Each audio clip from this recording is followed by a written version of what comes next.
नमस्कार मंडळी. तर मी आले आहे माझ्या माहेरी आणि व्हिडिओ बनवण्यासाठी मी तयार झाले होते बघा, केसात फूल वगैरे घालून.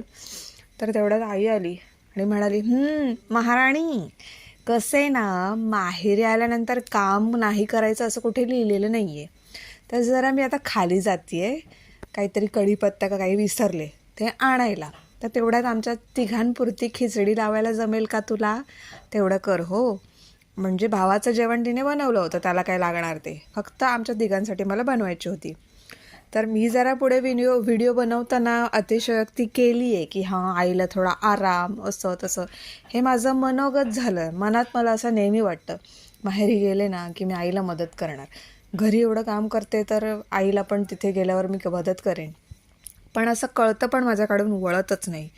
आल्यानंतर मग टाईमपास करणे, टी व्ही बघणे, मोबाईलवर व्हिडिओज बनवणे, हेच कामधंदे माझे चालू असतात. आणि आणि एक महत्त्वाची गोष्ट म्हणजे कॅमेऱ्याची धुरा मी माझ्या बहिणीच्या हातात दिली आहे.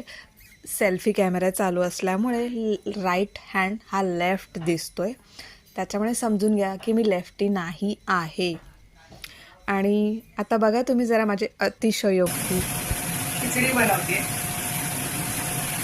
झालं असं की आईकडे आले होते आराम करायला, पण आईची एवढी धावपळ चालू आहे ना, तर म्हटलं एक दिवस नाही पण काही क्षणात होता तरी तिला आराम द्यावा, म्हणून आमच्या तिघांसाठी, मी, माझी आई आणि माझी छोटी बहीण यांच्यासाठी मी खिचडी बनवते. सगळ्यात सोपा खाण्याचा पदार्थ म्हणजे खिचडी.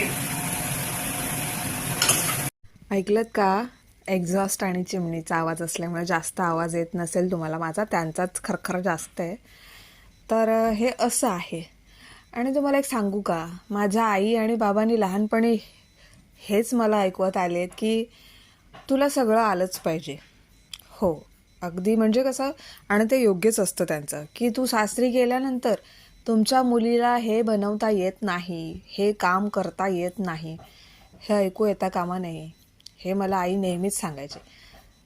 म्हणजे मला येत नाही असं काही म्हणायचंच नाही, सगळं आलंच पाहिजे. आणि त्याच्यामुळे मी आईला लहानपणी बघतच मोठे झाले. म्हणजे आई कशी कष्ट करायची. आईच्या पण कमरेचा खूप प्रॉब्लेम होता, तिला स्पॉन्डिलिसिस होता, पण त्यातही आई शेतीपाती सगळं करायचे.